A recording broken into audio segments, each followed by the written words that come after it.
What do you do with a man too brilliant to trust, too seductive to resist, and too wild to control? Athens tried to tame him.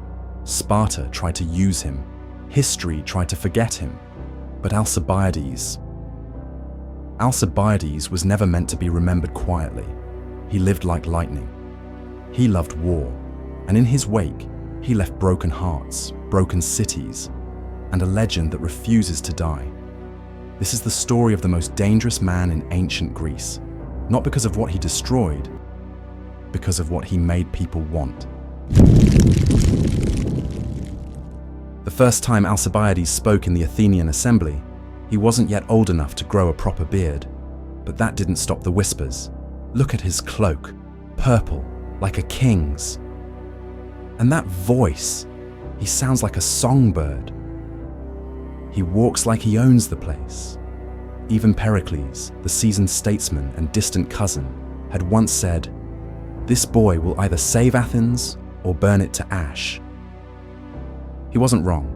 Alcibiades wasn't built for the ordinary. He was a flame in human form, beautiful, dangerous, and impossible to ignore. His mother, Dinomache, came from noble blood. His father died in battle when Alcibiades was still a boy.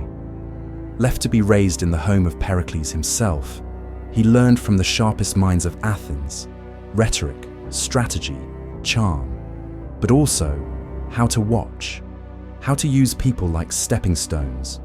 He trained with Socrates, of all people. The great philosopher had a strange affection for him. Not fatherly, something deeper, more ambiguous. Socrates would later say that Alcibiades' soul was as golden as his body, though few could decide whether it was admiration or warning. Because even young, Alcibiades was a paradox. He was both adored and envied, noble yet reckless, brilliant yet indifferent to rules. He could walk through the agora and make wives blush, husbands tense, and scholars lose their train of thought. He had lovers in every direction, boys, girls, widows, generals, even a few who swore they hated him. And somehow they always came back. It wasn't just the bedroom that Alcibiades conquered. By the time he was in his 20s, he had a seat in the assembly and the ear of generals.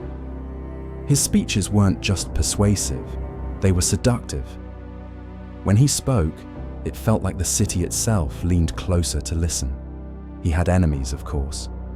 Men who bristled at his confidence, who hated how he would arrive at court riding a chariot pulled by 4 snow-white horses, or show up at dinner parties with perfumed robes and an entourage of admirers. But he also had ideas, brilliant ones. When the Peloponnesian War dragged on between Athens and Sparta, it was Alcibiades who pushed for a bold new campaign, an invasion of Sicily. He said it would end the war, that Athens would gain grain, power, and glory, that it would be his generation's chance to outshine their fathers. The assembly hesitated. Then he smiled, and they voted yes. It was always like that. A speech, a wink, a dream too beautiful to question. But just before the ships could sail, something happened. Dozens of religious statues, Hermes, sacred to Hermes, were found mutilated across the city. The public panicked. They whispered of omens, of divine anger.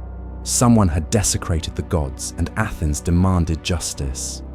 Guess who they blamed? Alcibiades. He denied it, of course.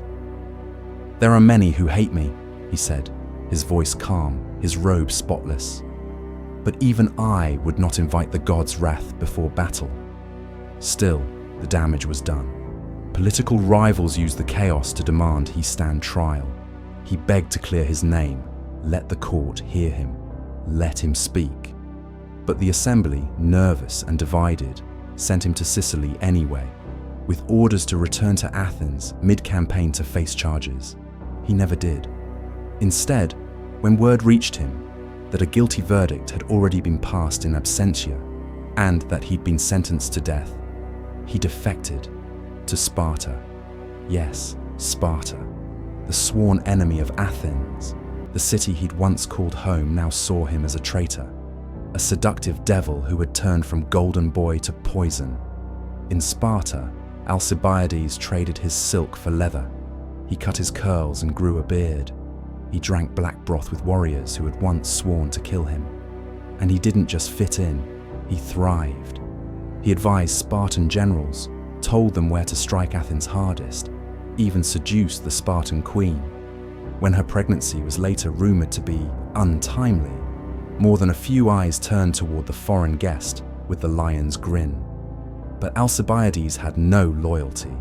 Not really. Not to Athens. Not to Sparta. Only to himself. When the political winds changed again, and Sparta's alliance with Persia grew uneasy, Alcibiades saw another opportunity. So he defected again to Persia. In Persia, Alcibiades lived like a prince. He wore embroidered robes, feasted with satraps, and whispered into the ears of kings. He said he could broker peace, that he could deliver Athens if given the chance. It was all a performance, but a convincing one. Eventually, through cunning and timing, he returned to Athens, not in chains, but in triumph. The charges were dropped. He led the navy to victory. Crowds cheered. The city forgot its anger and remembered only the sparkle in his eyes. But fame is a cruel mistress, and Athens is a city that remembers slights like tattoos. It would not last. Eventually, the tides turned again. A naval defeat, whispers of betrayal. Politicians once charmed now sharpened their knives. Alcibiades was exiled once more. This time, it was permanent. He retreated to a distant land with a mistress, lived in a tower, sent letters, watched the wars from afar. And then, one night, as the moon hung low and the sea whispered in foreign tongues, assassins came. They set fire to his home.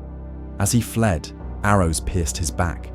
He died, not in a palace, not in a court, but in exile, chased down like a man with no country. What do you call a man like Alcibiades? A traitor, a genius, a narcissist, a lover, a god with dirty feet? He was all of it.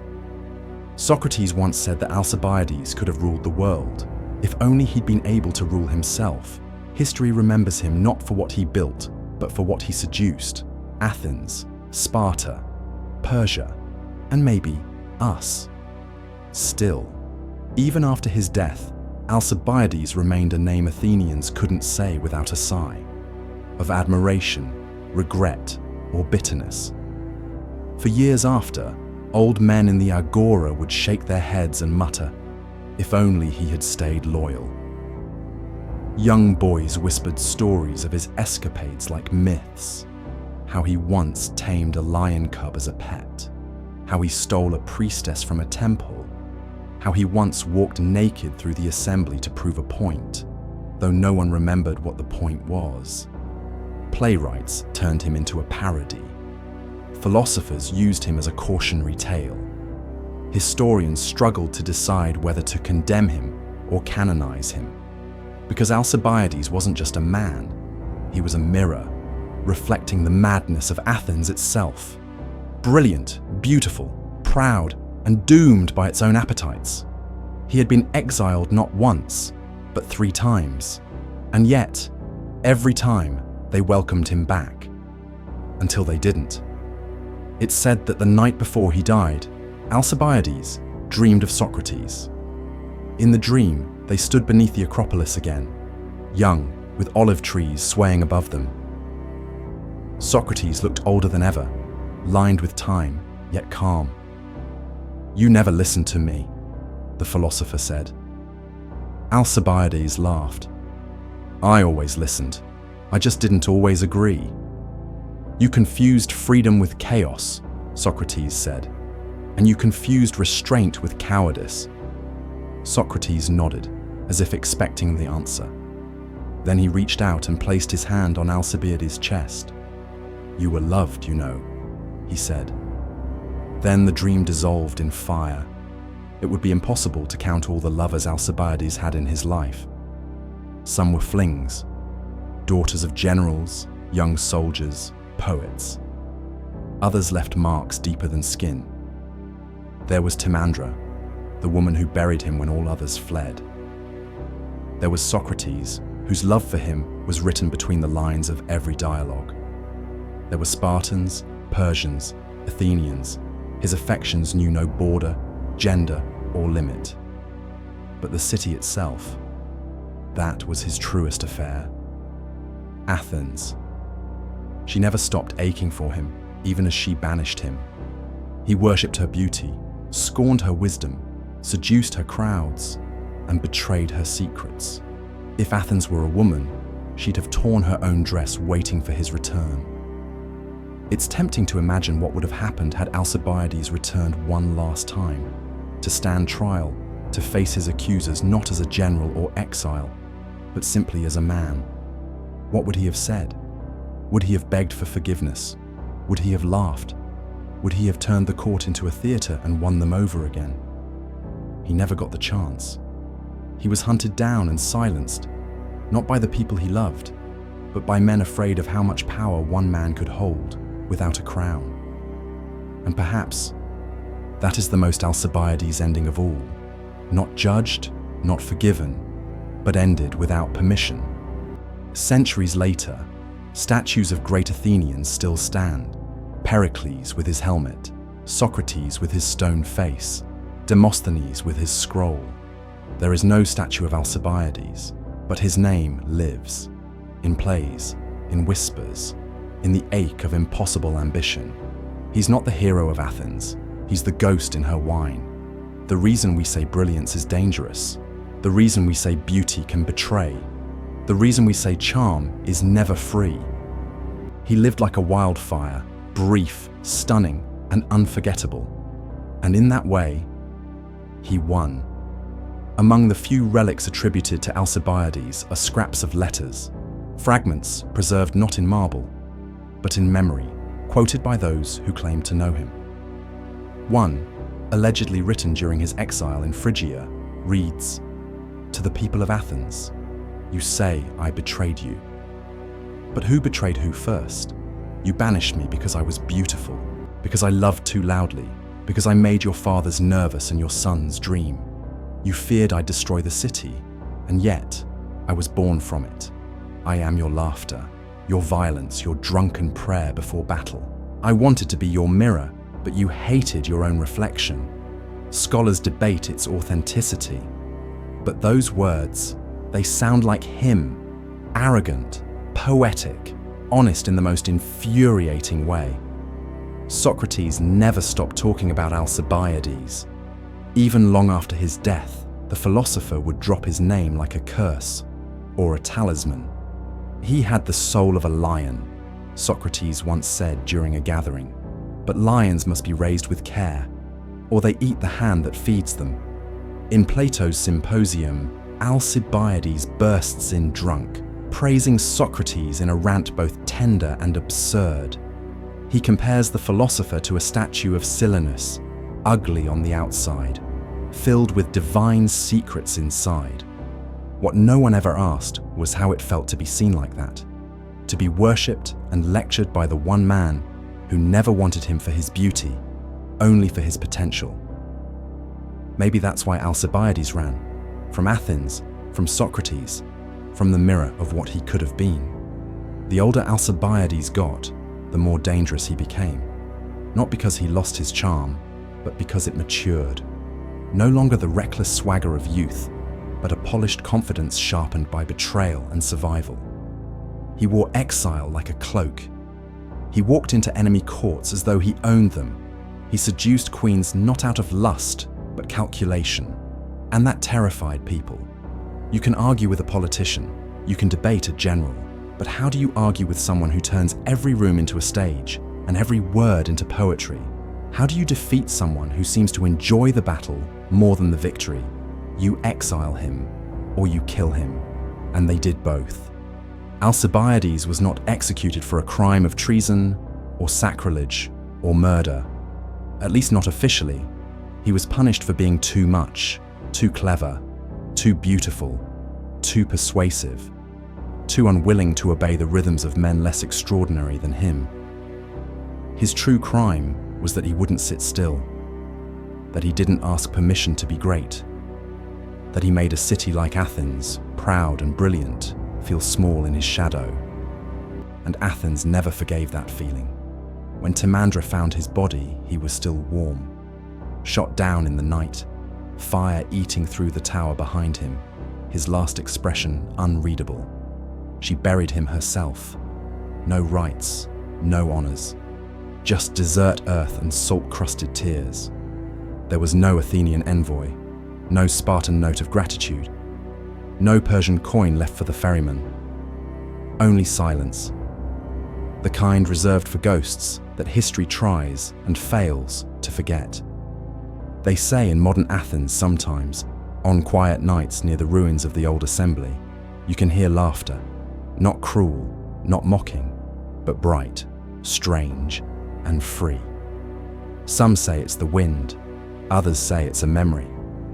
But the oldest say, that's Alcibiades, reminding the city she once belonged to him. Long after Alcibiades was gone, Socrates would sit on the steps of the agora and stare into the distance, while younger men debated politics and virtue. He would sometimes interrupt them, not with a lecture, but with a story. Once, he'd say, I tried to teach a god how to walk like a man. The students would exchange confused glances, unsure if it was metaphor or madness. But to Socrates, it wasn't a riddle.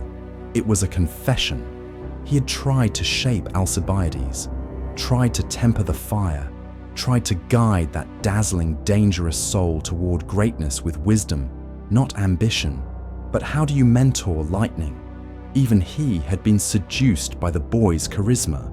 And though Socrates was famous for being unmoved by pleasure or pain, there had been a day, just one, when he watched Alcibiades leave for war, and the old philosopher wept, not because he feared for Alcibiades' life, but because he feared for the world if Alcibiades ever learned to win. Athens never built a statue for Alcibiades, but in the private diaries of generals, in the reluctant praise of historians, and in the guilty longing of once scorned lovers, his name flickers like a hidden candle. He had betrayed them, but they had also betrayed him. He'd been their bright star and their burden. He asked too many questions, challenged too many customs. I loved too many people, and worst of all, he made the gods feel human and the humans feel like gods. No democratic city can survive that for long, so they buried him in gossip, in trial records, in exile orders, but not in silence, because silence forgets, and Alcibiades is not forgotten. To some, Alcibiades is a warning, to others, a flame. To many more, he's a question Athens never answered. What happens when the most brilliant man in the world decides that rules are only for other people? He was a general who never stayed loyal, a politician who never stopped seducing, a lover who never stayed the night, a citizen of every city, and none. No ruler ever truly owned him, no god ever struck him down, and no enemy could describe him without using the word almost. He almost saved Athens. He almost became the greatest statesman of the age. He almost redefined glory. But he never bowed, not to Sparta, not to Athens, not to the gods. And for that, the world both loved him and destroyed him. Etched into a crumbling wall of a forgotten temple near Sardis is a phrase, barely legible beneath layers of sand and moss. He was beautiful like a ruin, dangerous like freedom, and loved like war. It has no name, but those who've studied it, those who know, they smile and say, Alcibiades was here. Most stories end with the man, but this one, oddly, continues with the woman who buried him, Timandra, a courtesan by trade, a lover by reputation, a ghost in most official records, but hers was the hand that closed Alcibiades' eyes. Hers the voice that whispered over his grave when no priest would come. She had watched the world follow him like moths, burn at his touch, and curse the ashes. And yet, she stayed. Not because she was blind to his flaws, but because she saw all of him and didn't flinch. In her later years, she returned to Athens under a different name, quietly, without fanfare. She ran a modest household by the port. She taught orphaned girls how to read and write, not with wax tablets, but by whispering legends while combing their hair. And sometimes, when the fire was low and the air still, she'd say, "I once knew a man who broke cities with a smile," and the girls would giggle, unsure if she meant a god or a devil or both. Years later, a young actor in the theatre of Dionysus stood trembling behind the curtain. He wore a gilded mask, noble, dramatic, with sculpted curls and fierce eyes. The mask of Alcibiades. He was to play the legendary exile in a new tragicomedy titled The Lion and the Ashes. Written anonymously, but rumoured to be adapted from forbidden letters. The crowd was enormous. The buzz was electric. Everyone had come to see it. The boy asked the director, was he a hero or a villain? The old man shrugged. Play him like someone who knew love, but trusted no one with it. That night, when the boy stepped on stage and spoke the first line, "Athens, you taught me to burn and call it worship," the theatre fell silent. The mask shone in the torchlight. The city remembered. Time passed. Empires rose and fell. New philosophers debated old ideas.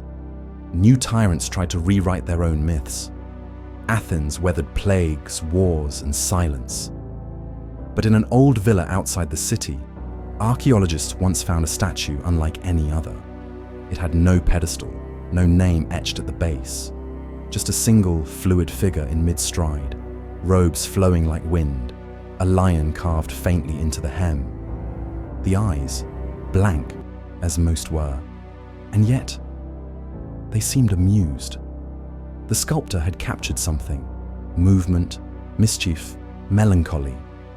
A suggestion that the figure was not frozen in stone but only pausing. They called it the man between cities.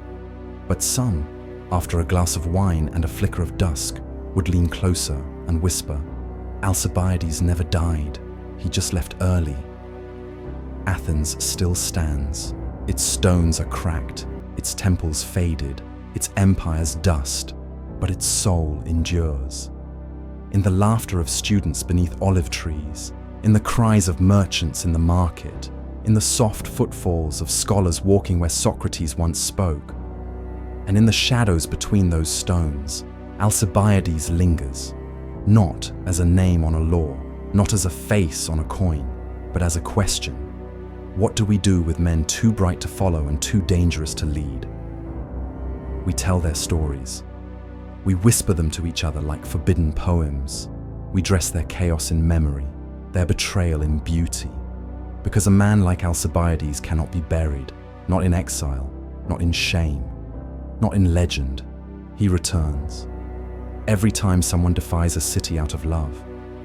Every time someone breaks a law to speak the truth. Every time someone chooses desire over safety and dares to live wide open. He returns. Not to save us, not to ruin us, but to remind us that greatness is never clean, that love is never safe, and that sometimes the most unforgettable lives leave the deepest scars. Alcibiades was not meant to be remembered like a hero. He was meant to be remembered like fire, and in that way, he still burns.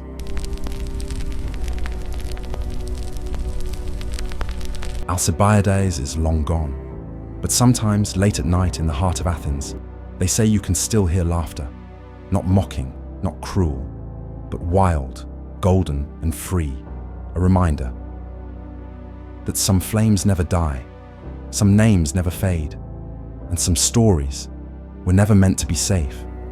Because Alcibiades wasn't just a man, he was a mirror, a myth, and maybe still watching.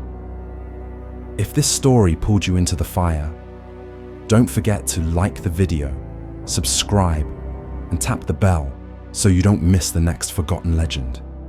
Ancient history isn't dead. It's just waiting to be told.